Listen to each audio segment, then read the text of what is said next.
What's the worst video game ending ever?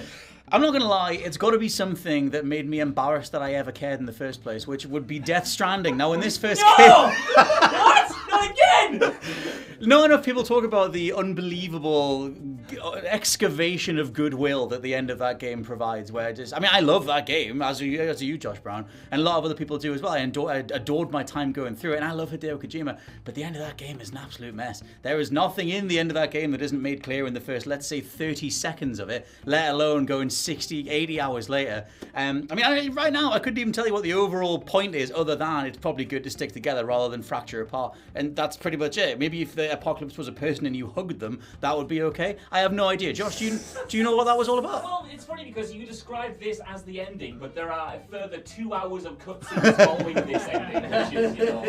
I'm kind of wrapping all that in one. I've had that whole thing where the game just, the credits are also a cutscene. It's just sort of like we're going to do expository stuff that feels like it just goes on forever. The whole ending of Death Stranding. Death ending. Death was me. I couldn't get past it. It's very warm in this room. But my point is, I didn't like the way Death Stranding wrapped up, but I do love the gameplay of that game overall. Scott, hi. Say the line. Say the line from the ending of the game. The bit that broke me. Yep. The bit was, I forgot about the line. There's one bit in that game where you're trying to save Samantha Strand. I think that's her name. There's literally, they do the thing where it's like Johnny Death Stranding. Oh yeah, he might as well be called Johnny Death Stranding. Look, I did this in a chatty face years ago. There's a character called Cliff, who's literally called Cliff because he says to Sam, the main character, he's like, oh, you were there for me. You stopped me going over a cliff. Metaphorically, of course. That's why he's called Cliff. It's abysmal. Die Hardman's real name is John McClane, for f***'s sake. What are we doing? Oh god! But there's one bit where you're trying to save this woman, and Samantha Strand, I think she's called, and there's a whole thing where she's like, oh, I'm saved. I'm on this beach where you're saving me, and then the main character is like, oh, so I'm Mario and you're Princess Beach, and then there's a slow motion run when they save each other. What the living f*** was the end of that game? Josh, what is the worst video game ending ever? The worst video game ending ever is Deus Ex Mankind Divided, because it's not an ending, it's a cliffhanger for a part 2 that will never happen, allegedly. Mankind Divided, the sequel to Human Revolution, was a game I really loved, but it's a game that is clearly cut short. Like, it just ends after a mission that doesn't feel like the culmination of anything, and when it finishes, a lot of people, if you look in the subreddit years after the fact, people have the same reaction and that is, oh good, the game is starting to kick into a gear, but then you cut the credits, you cut to black, and we will never get any resolution or any follow-up because allegedly Square Enix saw the scope of Deus Ex Mankind Divided, got very scared, split the game into 2 parts, released the first part, and then cancelled the second one because it didn't sell very well, and probably put them on the Avengers Season 2 content pass or something. And DLC to do. God, they certainly do. And just what a shame, man. Yes, the recent Deus Ex games had their problems, but there was so much potential in that second game especially. It never quite lived up to the promise of the original, but Mankind Divided is a great immersive sim with a really interesting, smallish open hub world to explore, a lot of different ways to play, and it just shags it at the end. And we'll never get another game because, again, they'll be making The Avengers 2 or some other train wreck of a title, and that's just absolutely a shame. I was talking to Andy Murray before I started recording this, and he described Deus Ex, described Deus Ex as the most cursed video game franchise ever because it never was able to fulfill its potential, and every time it put out a good game, its sequel made some weird left turn or had some meddling from the publisher that just kind of squandered it, and what a shame. So what's the worst video game ending of all time? Bioshock. Okay. That's it. No. Bioshock? So yeah, I see what you did there. Really love Bioshock. I think it's fine, it's alright. It doesn't blow me away, but I understand the appreciation for it, especially at the time, as a masterwork of video game storytelling. It was quite groundbreaking, I'll give it that, fair enough. I don't know if it necessarily holds up super well, but whatever, it's fine. My issue, everyone remembers the Would You Kindly, obviously, big moment. But then everything after that's kind of I'm not so sure about this, because you get Frank Fontaine, who's the most over-the-top gangster villain dude all of a sudden. And not only that, this sort of psychological game about, oh, you've been controlled this entire time, we've been planting the seed and you've been basically doing what we told you. The final act is you basically fight Dr. Manhattan, Yeah. like if he got buff. And it's orange like, it comes room. out of it comes out of nowhere. It's super weird. And more to the point, the boss fight just sucks. It's just bad. It's just like, and it's over so quick as well. There's no challenge to it. It's just done, and you just kind of like, oh. Like all that build up for showdown with Dr. Manhattan Hot on take, Bioshock roids. combat kind of sucks. It's not great, so that's not a good point to end on, really. Like, I like the game structure of like, I'm a psychopath, woo, and then you beat them, and then the next guy goes, I'm a crazy psychopath, and you do that a few times, and then yeah, at the end, your final boss is Big Blue Man or whatever it is. It's Big like, Orange Man? is it orange? I don't don't know. remember. Equally Big, forgettable.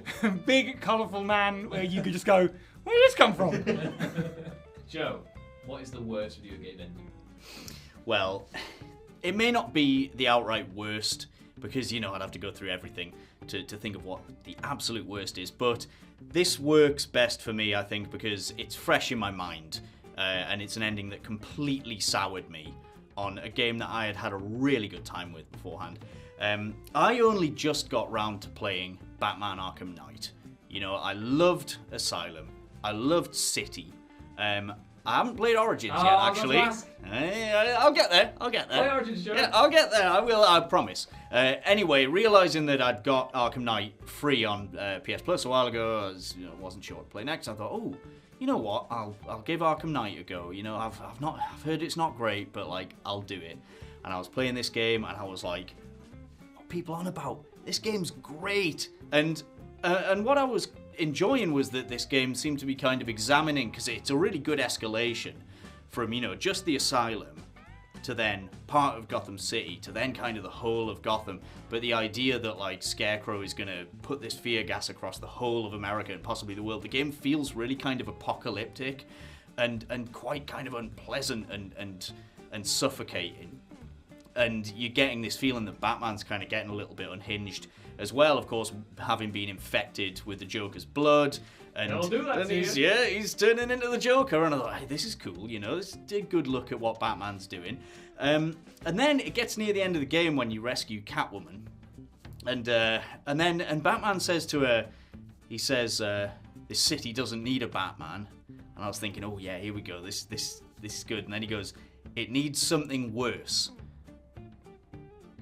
And I was like, excuse me? Something worse? And then the game just, the ending of that game just goes fully into Batman completely abandoning any semblance of like actually helping people and being the hero, and it seems to now be this fear gas based, really violent, terrifying vigilante, which obviously, you know, if everyone thinks Bruce Wayne's dead and like Batman's gone, Batman's also, he's not going to also be there helping people who are in trouble, rescuing people from dangerous situations. All he's now doing is beating up criminals. So he's gone from Batman the superhero to just Batman the scary vigilante who does nothing but violence. And the game seems to think that's a good thing. And I thought it was examining the idea of what if Batman got a bit fascist and that was bad. And then it just goes, nah, it's good actually. And it soured me on that game, and maybe the whole series before it, because I didn't like that that's where it went in the end. So my answer for this is that I've got to go deep back into the recesses of my childhood. This is now becoming what culture therapy for me, right? So one of my most anticipated and beloved games of all time is Marvel Ultimate Alliance. And I grew up and was playing X-Men Legends and X-Men Legends 2 Rise of Apocalypse on the OG Xbox. Those games were like the pinnacle of like superhero culture for me. Like the X-Men were the big thing. And then as Marvel Ultimate Alliance came around, you know, it was the next gen consoles were coming out. So the 360, the PS3. I was getting more and more into the wider Marvel mythos beyond just Spider-Man and the X-Men, so I was super hyped for this game. And Marvel Ultimate Alliance's story is great. It's a great fun time. You know, if you enjoyed the Legends games, then it basically had all the tropes that you'd expect from it. It's a proper who's who catalog of just going through the Marvel universe. We're gonna get everyone in there. We're gonna get Galactus. We're gonna get Loki. We're gonna get Doctor Doom. You're gonna meet Dum Dum Dugan. Objectively the best Marvel character name of all time. You're going to meet everyone. But unfortunately, the ending, even though it's fine, objectively the ending of Marvel Ultimate Alliance is perfectly adequate. And it's got some really nice cutscenes from Blur Studios as well. They look great. your ending is unique depending on what you did in the game. And I don't just mean that in terms of like just character choices, although there are key story choices you can make. It's dependent on some things that you could miss while playing the game. So in 2006, I was just a 10-year-old guy. I was just a little boy. And to be honest, bonus content, exploring levels to their fullest extent, finding all the little, stuff. Challenge? I wasn't there for challenge, so I wasn't doing that. And then you get to the ending, and then after, the big fight we have with Dr. Doom and stuff, and you get like a basic, you get the proper sexy cutscene, and then you get this other cutscene breakdown. The sexy cutscene? The sexy cutscene, which is like the Blur Studios cutscenes. Oh, yeah, They're the really nice ones. Yeah. And then you get a breakdown of like how your choices impacted the Marvel Universe. And they can range from stuff that's totally insignificant to like, I don't know, Peter Parker got a job, to your inaction and failing to discover this one hidden room on the helicarrier led to the extinction of the X-Men. Good job, Ewan, you stupid shit. Like, that was basically my experience at the end of Marvel Ultimate Alliance. Having gone through this entire game, having a great time, and the game right at the end going, you stupid boy! That's basically it. Exactly. Well, the mutants, mate. Yeah. Yeah. Just so yeah, that's the worst video game ending of all time because it made me feel bad. Completely valid. I killed them all, Scott. What's the worst video game ending of all time, sir? So, Scott, I need you to protect us from the comments here. I'll grab you then. The worst video game ending of all time. The Last of Us 2. Oh! Just come back in the room! Bye, Josh! So, right, I'm not a Last of Us 2 hater. Like, the game is a 10 out of 10 in terms of gameplay, graphics, voice acting, facial animations, everything. It's a beautiful game that is just incredible.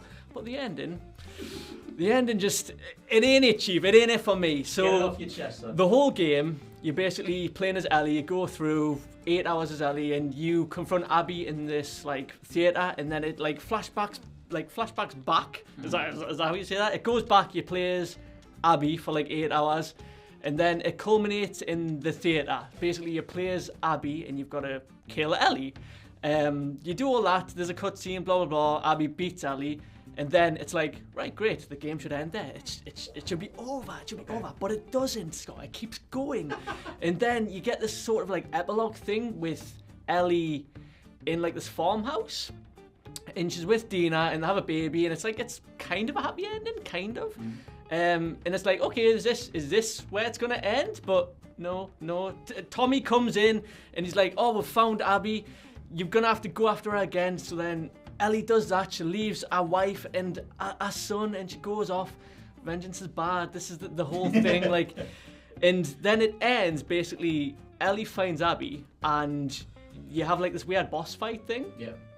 And she decides to have a flashback when she's just about to kill Abby, and it's basically her and Joel, because Joel's dead at this point. Spoilers. Joel telling Ellie that, vengeance is bad and all this, and she decides to not kill Abby. And I just think, after the whole thing that you've just been through, the amount of people that you have to murder to get to this point, now she has this sudden like change of heart right at the end because she has this before everything. Yeah, because she has this flashback, and it's just at that point I was just like, it's like major like blue balls. It's just like, just give us the choice even, but no, Abby survives. I like Abby as a character. I think the stuff with her and Lev, like her whole section is awesome, and I think The Last of Us 2 should have just been that. That should have been the whole game. Like, don't include Joel, don't include Ellie, have it just be them. But no, it's this whole thing. Like, I like The Last of Us 2, but this ending just broke it. It should have ended at like 3 different points before that as well. Damn Durkin won revenge, everyone. Revenge is bad. Revenge is bad. You want revenge! You just said you wanted revenge! I do, but give us a satisfaction at least.